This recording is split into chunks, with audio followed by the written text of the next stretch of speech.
کرتا ہوں، ایسا نہیں ہے. اب میں نے جو باتیں کی ہیں یہ اس لیے نہیں کہ میں یہاں کہہ رہا ہوں، میں کہوں اور بھی کہہ سکتے ہیں اس طرح جس طرح آپ کہہ رہے ہیں، لیکن کہنے سے کوئی فائدہ تو ہونے والا نہیں ہے. نفس سے مسئلے پہ آ کر بات کریں گے. اور رہے گی بات حضرت شاید خطوط پڑھے نہیں طرفین کے کہ کون دعویٰ کر رہے ہیں، کیا دعویٰ کر رہے ہیں، تاکہ اس کا تعلیم ہو، اس کے مطابق بات ہو. بار بار یہ چیز میں کہہ رہا ہوں نا، کوئی لکھا ہوا ہے اس پہلے کے اندر لیٹر کے اندر، اس کو میں دوہرا رہا ہوں حضرت، تو اس کے متعلق گفتگو ہوگی جو لکھا گیا ہے. اور لکھا ہوا جو اس پر گفتگو نہیں ہونی ہے تو لکھ کر دینا ہوگا کہ اس پر نہیں ہوگی، پھر کسی اور کو طے کریں گے. یہاں ہم بیٹھے ہیں بات کرنے کے لیے، موضوع آپ نے کیا لکھا ہے اس سے ہم کو کیا مطلب ہے، کیا لینا دینا ہے. آپ یہاں پر جو کچھ طے ہوگا اس کے مطابق بات، اس موضوع پر اس سے مطابق شرائط پر گفتگو ہوگی. آپ نے کیا لکھا ہوا ہے، کس کو لکھ کر دیا ہوا ہے، اس سے ہمارا کیا لینا دینا. یہ جو آپ کا خط ہے اس کے اندر خود تقلید کے تعلق سے شرک فی النبوہ کہ حرام ہونے کا تذکرہ کیا گیا ہے. کتاب کے اندر خاص طور سے کتابی موضوع بحث ہے. یہ دعویٰ آپ لوگوں کی طرف سے کیا گیا ہے تقلید شرک ہے. ہم وہی سمجھنے کے لیے آئے کہ شرک ہے تو چھوڑ دیتے ہیں نا، ہمیں مشرک پر بھی ہم نے نہیں آیا. تو آپ ہمیں یہ تو سمجھا دیجیے، کوئی ایسی روایت آیت کیجیے جو صراحت ہو اس بات اس کے اندر کہ بھائی یہ اسرائیل تقلید کرنا شرک ہے. تو ہم تو اس بات کو چھوڑنے کے لیے تو بیٹھے ہوئے ہیں سمجھنے کے لیے. آپ اس سے متعلق دیکھیے عنوان تو طے ہے، بلا وجہ ادھر ادھر بحث کرنے سے بجائے کہ مناظرہ کب طے ہوگا، کہاں ہوگا، کیا شرائط تفصیل ہوگی، اس سے متعلق گفتگو کی جائے، ورنہ پھر اس طرح تو بات چلتی رہے گی، معاملہ حل ہونے والا نہیں. میں صدر مجلس سے گزارش کروں گا کہ آپ مجلس کو متعینہ مقصد سے رہتا ہو وہ دیکھیں تو آپ ہدایت. بات یہاں ہونے لگی مسئلے پر کہ تقلید شرک ہے تو تقلید کرنے والے مشرک ہیں، تو یہ ثابت کریں کسی قرآن حدیث سے. یہ تو مناظرے کی بات ہوگی. یہ مجلس موضوع میں مناظرہ کرنے کے لیے ہے یا مذاکرہ کے لیے ہے یا اسی طرح مذاکرہ کے لیے جو موضوع طے ہوگا اس کے شرائط طے کرنے کے لیے ہے، مقام اور وقت طے کرنے کے لیے ہے. اس لیے بات اس پر ہونی چاہیے. اس لیے میں صدر صاحب سے گزارش کروں گا کہ پہلے یہ طے ہو کہ جو تقلید کا دعویٰ کرنے والے ہیں ان کا تقلید کے سلسلے میں کون سا موضوع طے کرنا ہے جس پر دونوں فریق کا اتفاق ہو جائے پھر آگے بڑھے.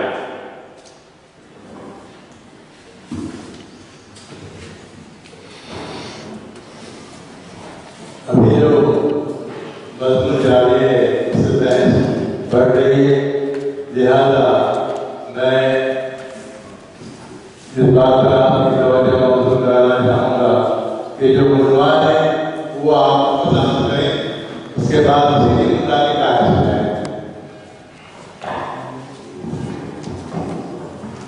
ترتیب کے مطابق ہم ایجنڈے کے جس عمل پر ہیں وہ ہے دینی مجلس مذاکرہ کے عنوان کا انتخاب.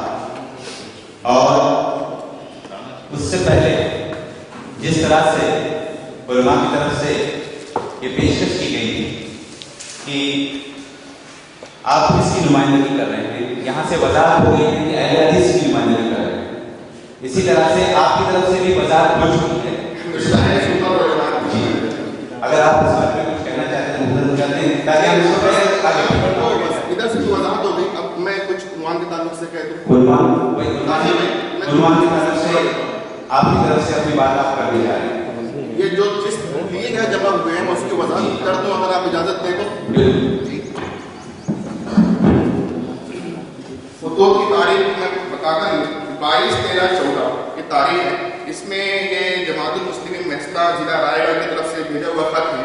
اس میں مقصد کی بات جو لکھی ہوئی ہے کہ تقلید اور عدم تقلید ایک غیر واضح موضوع ہے، لہذا موضوع کو بالکل واضح اور صاف طور سے سمجھ میں آنے کے لیے عنوان اس طرح رکھا جائے. کیا چاروں ائمہ کرام میں سے کسی ایک کی تقلید ضروری ہے؟ کیا چاروں ائمہ کرام میں سے کسی ایک کی تقلید ضروری ہے؟ اس کے بعد ہم لوگوں کی طرف سے چونکہ ہمیں کو اس کے اندر تنقید کرنا مقصود ایک لیٹر دیا گیا اور اس کے اندر اس بات کی وضاحت کی گئی کہ